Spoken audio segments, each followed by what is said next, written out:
we welcome in Mike Robinson. You see him every Friday night on Game Day Nation here on BCSN. Mike Rob, thanks for coming in. Hey, thanks, but you know I don't like you talking about my Browns losing, man. It's already hard enough, man, just to deal with it. So let's talk about the high school football. Okay. The playoff pairings official today, released this afternoon. We had a good idea what the pairings were going to look like on Friday night, but now they are official. And again, for the first two rounds, all the games we played on Friday, the higher seed will host for the first two rounds, and then they'll go to the neutral sites. So let's look at Division I, Region 2. We've got the matchup we've been looking forward to, Perrysburg and Findlay, the rematch from Week 2. The Yellow Jackets won that one.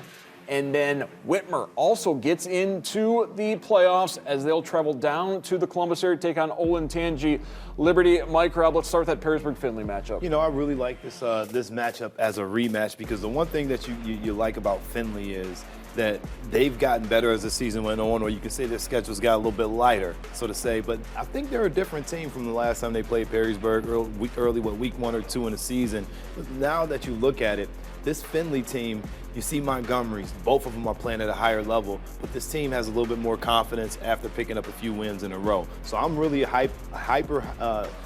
hypersensitive to say that Perrysburg is going to dominate Findlay because they should by the strength of what they got. But anyway, Findlay is a team to continue to watch. I like Tucker Oliver.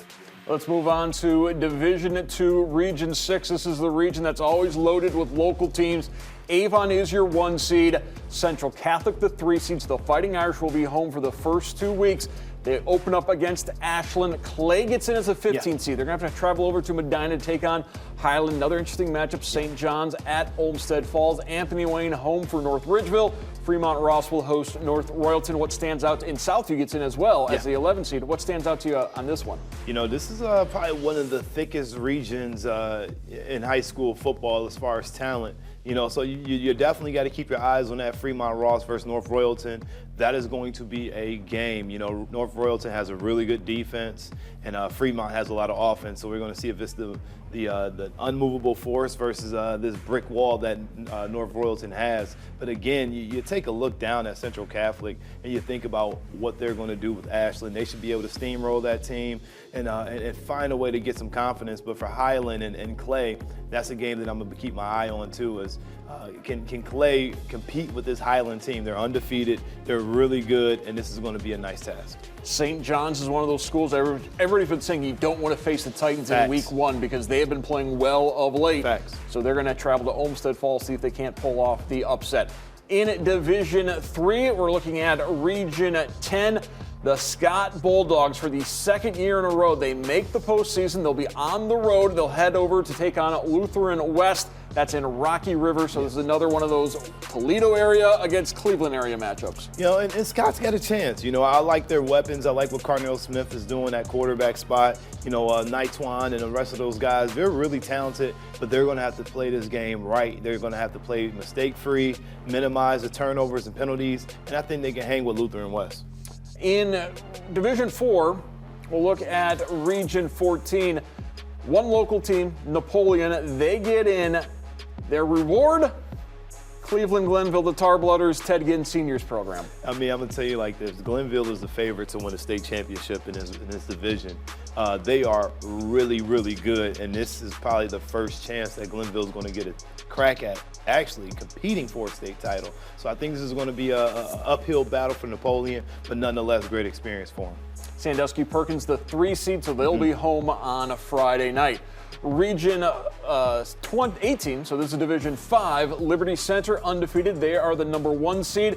Interesting matchup, Huron and Edison. They played last week. They played just 2 days ago. They're going to play again in the first round of the playoffs now. And you love those types of matchups, and you can't sleep on Edison. I believe last year they were a 16 seed, and they beat the number 1 Bellevue team. You know, so anything can happen, same conference teams, but you also look at Liberty Center. They are a monster, so that is going to be a tough job for Port Clinton. But, hey, they had a deep run last year.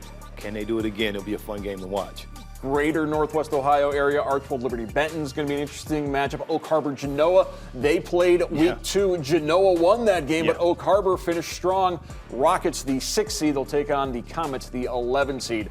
In Division 6, Region 22, the Ottawa Hills Green Bears, they will be home at Niedermeyer Stadium on Friday to take on Patrick Henry. That's going to be a fun one to watch. Yeah, I'm super happy for Ottawa Hills. You know, Chris Hardman and those guys over there, they deserve to have this. You know, Ottawa Hills been trending upwards since they've had A.J. George in this group as a freshman class, and year after year they've gotten better and better. So I think this is the right time. They're peaking at the right moment. But Patrick Henry is going to be a tough out, so they got to come ready to play some good football, mistake-free.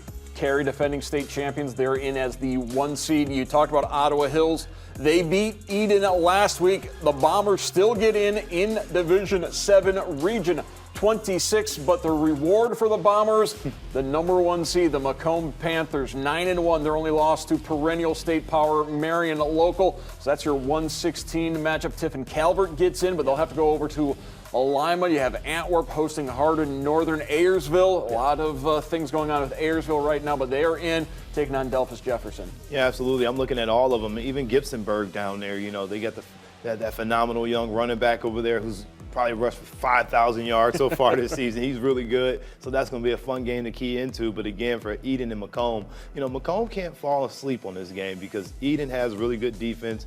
Colin Holbert, he's a really good linebacker / receiver for them. But they're going to need everything out of their team to compete with this Macomb football club because they're really good. So those are your bracket breakdowns. We'll let you know on Monday which games will be the broadcast games for BCSN.